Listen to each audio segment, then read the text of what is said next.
First, two words about this building. It's a summer house. Many Swedes have summer houses like this, and it's owned by an order. I think it's an order. It's a kind of secret society, basically a Navy society. The name is Caldo Orden, and I think the guys around here, most of them are militaries. It's a kind of Navy Orden that owns this. And what you see here is from a summer house called Pieper in the late 17th century.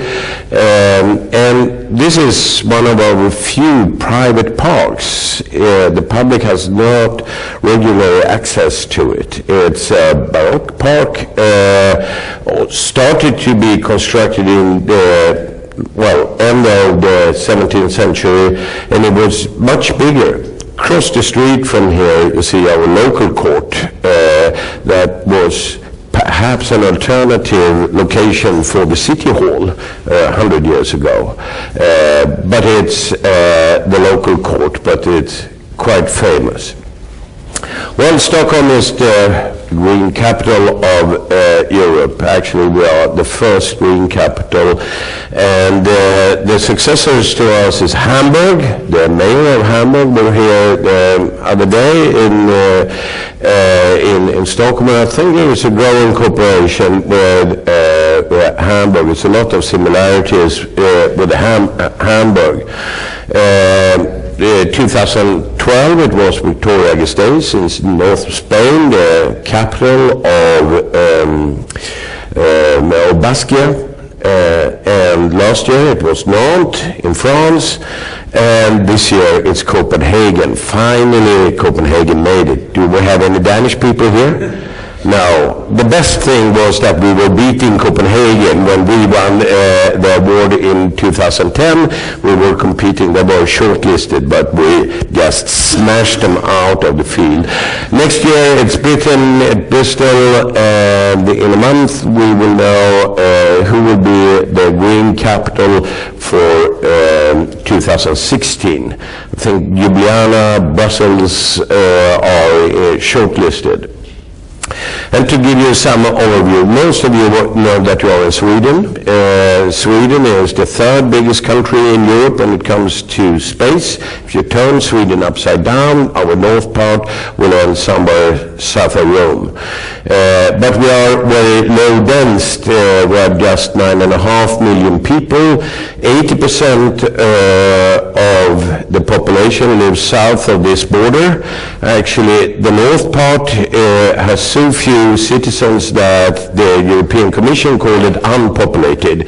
It's a bit unfair, but still it's more trees than people in the north part. In the region of Stockholm, there are 26 municipalities cooperating nowadays. When I started to work in the city hall 25 years ago, it was a constant battle between the neighbor municipalities. We were the big brother in Stockholm. We are 10 times bigger than the second one. But after the entrance and Sweden joined the European Union, it's more regional active. I think today we have a much more awareness about that. Without a strong Stockholm, we will not have a strong region. We will not have a strong Sweden. So there is. It has happened a lot in the regional cooperation. And Stockholm, we are growing. We are now just recently past 900,000 citizens. We expect to pass the million in early 2022. 5-6 years ago, we expected to pass the million in 2030, but that is coming closer and closer almost every year. So to Stockholm, we are an increase by about 25% the coming 20 years. In a global perspective, it's not a lot of people, but for the city of Stockholm, it will transform us into a much more urban city, much more dense city. And the overall strategy in the city is to create the dense city where we have use the facilities for public transit, make it able for people to work and walk to the work and schools. And we have a program for 140,000 new dwellings the coming 20 years. Today we have 450,000 dwellings in the city of Stockholm, 50,000 in single houses, 400,000 in multifamily houses. Those 140,000 new dwellings will all be multifamily. Well, almost all will be in multifamily houses, and centrally located, not so much in the inner city, but just outside the inner city. We will see the urban city will extend to range across the water and transform our closest suburbs. We also have a much more urban mentality in the city.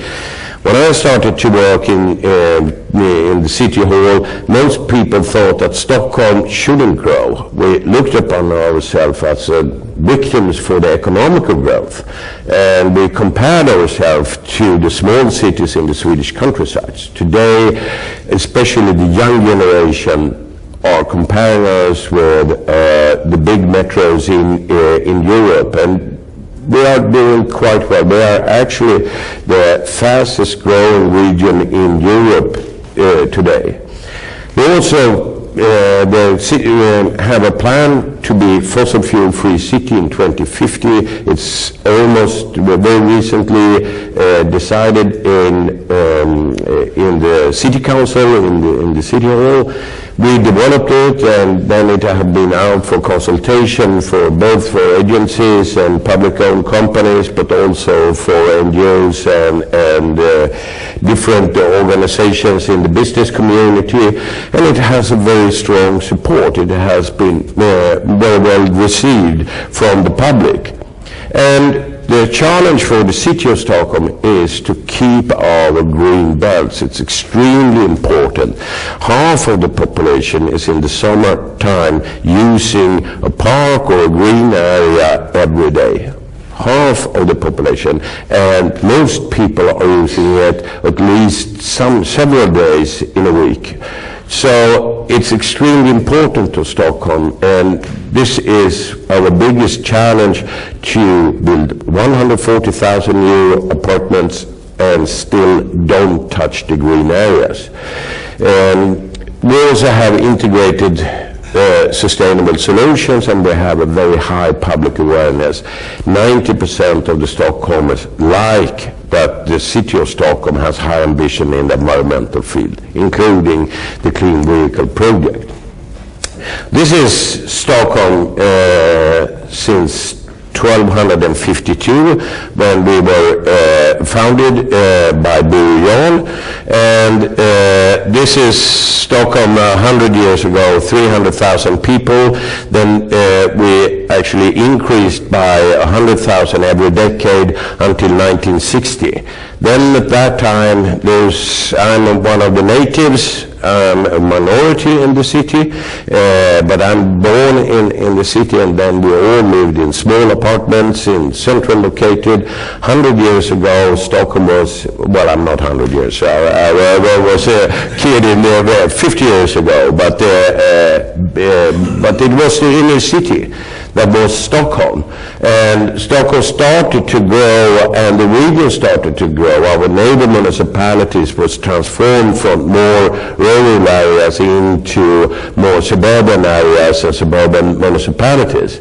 So we lost actually 150,000 people, almost a quarter of the population in 20 years, from 1960 to 1980, 1985. And then we started to grow a bit in the early 1990s, and since 5-6 years, we have a very rapid growth in Stockholm. We grow by about 15,000 people, 1.5–2% every year. Half of them are homemade. There are new kits that we are making the natural way. We have no chemical experiments, but the other half is immigrants. From Europe, East Europe, but also from the Northern Africa, Iraq, Iran, Syria. The goals for the environment. 1990, we had 5.3 tons per citizen in greenhouse gas emissions. At that time, 2050 was so far ahead that no one was bothering about the goal to be fossil fuel free. But today, we actually created a plan or more of an instruction, what do we need to do to be fossil fuel free, more of an action plan than a vision. And the environmental work we do in Stockholm, we are very recently, in a couple of weeks, the City Hall will present a new, more concrete action plan for 2030 to be a city in world class. This is the old king, Gustav VI Adolf, who invented, when you are connecting the metro lines in Stockholm, 1957, the south part and the north part.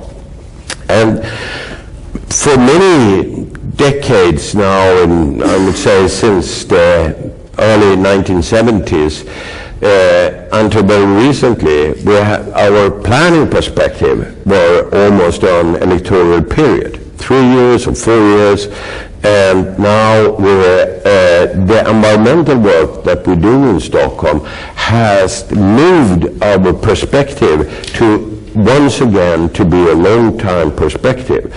The politicians in the 1930s and 1940s, even late 1920s, were very forcing. They planned metro lines to places where no one lived. And thanks to them, Stockholm has a quite good public transit system. And 100 years ago, we were one of the most dirty, unhealthy, unmodern city in Europe. And the first environmental project was adopting the new ideas from Austria and Germany in 1910, 1920, the Bauhaus Schule, to provide the citizen with healthy apartments. And still that is a tradition that we have when it comes to Hammarby waterfront. It's the first eco-district that we have made in Stockholm, and at that time when we started to plan it in the 1990s, there were almost no competition in the world. Today, it's most cities in big cities in Europe and in the States and in Canada and China have similar projects. And our recent project now is the Royal Seaport. Both Hammarby waterfront and the Royal Seaport is our brownfield area where we are building a residential district for